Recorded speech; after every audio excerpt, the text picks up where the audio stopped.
Reduction of a fraction to its simplest form. I have a pizza divided into 4 parts. 1, 2, 3, 4. So what are the total number of parts? It is 4. The denominator indicates the total number of parts in a fraction, so I write the denominator as 4. Now after that, I have eaten 2 parts of it. So how many parts have been eaten? 2. The number of parts that has been used indicates the numerator. So I can write the fraction as 2 over 4. Look at the shape of the pizza very carefully. This is the shape of the pizza that indicates 2 over 4. Now let us keep the shape same. I have eaten half of one whole pizza. So this was our whole pizza. If I divide the pizza into 2 parts, then what is the total number of parts? That is 2. The denominator will be written as 2. And if I eat this much, then I have eaten 1 part out of the 2 parts. So I can also write it as 1 by 2. So 2 by 4 can be also written as 1 by 2.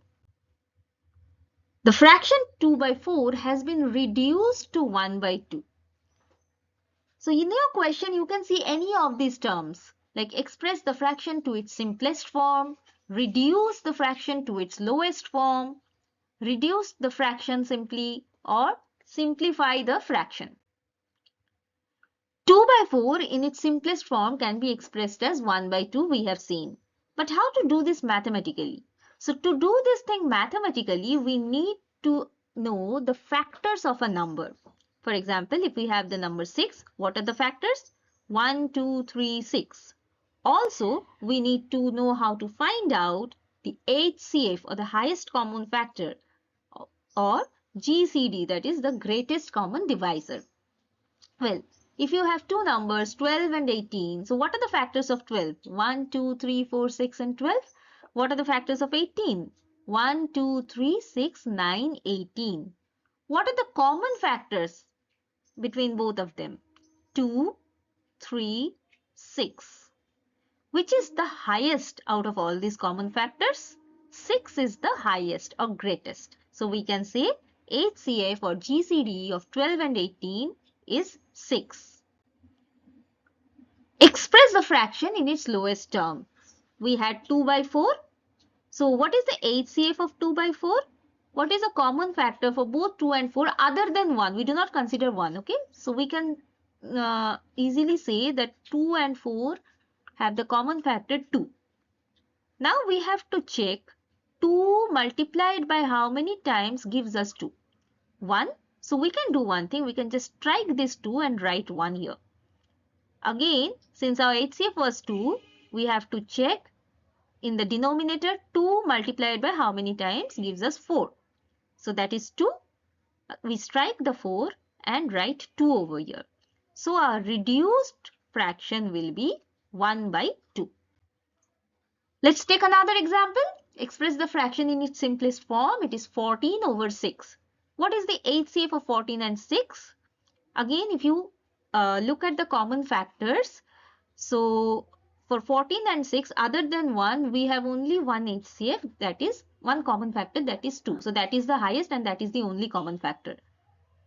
So let us figure out 2 into how much is 14. 2 into 7 is 14. So what we will do, we'll strike the 14 and write 7 here.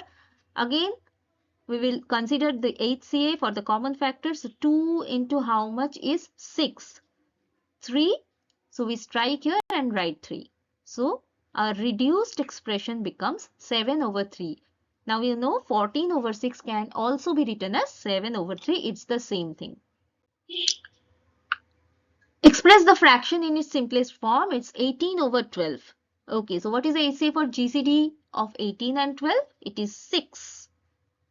Now we have to figure out 6 multiplied by how much is 18, that is 3. So we will write 3 here by striking 18. Again 6, that is our HCF, multiplied by how much is 12.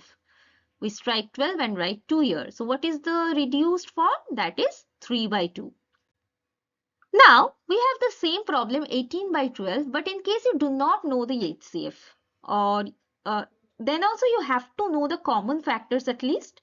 but you do not know which is the highest, or maybe you do not have time to find out the highest if it is a very large number, you can just start with any common factor that you know. For example, for 18 and 12, 6 is not only the common factor. It is the highest common factor, of course, but it has many other common factors. Like 2 is a common factor for both 18 and 12, as both have even numbers in the last digit. So from the divisibility rule of 2, we can easily understand that 2 is a common factor for both 18 and 12. So let us say 2 multiplied by how much is 18? So we can strike 18 and write 9. Since we are cancelling, this is called cancellation, the striking. So since we are cancelling with 2, the common factor 2, so in the denominator we will also try to figure out 2 into how much is 12. So 2 into 6 is 12. We have written 6. But we will not end it here. Our answer is not 9 over 6. We will again find out, since we have not done it with the highest common factor, so we will again find out what are the common factors for 9 and 6. So from the divisibility rule or from the multiplication table itself, we can easily understand 3 is the common factor for both 9 and 6. So we will strike 9 and 6 again with 3. 3 into how much is 9? 3 into 3 is 9. We'll write it here. Again strike 6 with 3. 3 into 2 is 6. So we will write 2 over here. Is there any other number that is a factor for both 3 and 2 other than 1? 1 we do not consider. No, we cannot find out any other number that is a common factor for both 3 and 2. So this will be our last term. Now we can write 18 over 12 can be also reduced to 3 over 2. Now you have some more questions. 45 by 100, 24 by 36, 55 by 44, 128 by 256. Try them yourself and you can write down the answers in the comment section. Goodbye for today.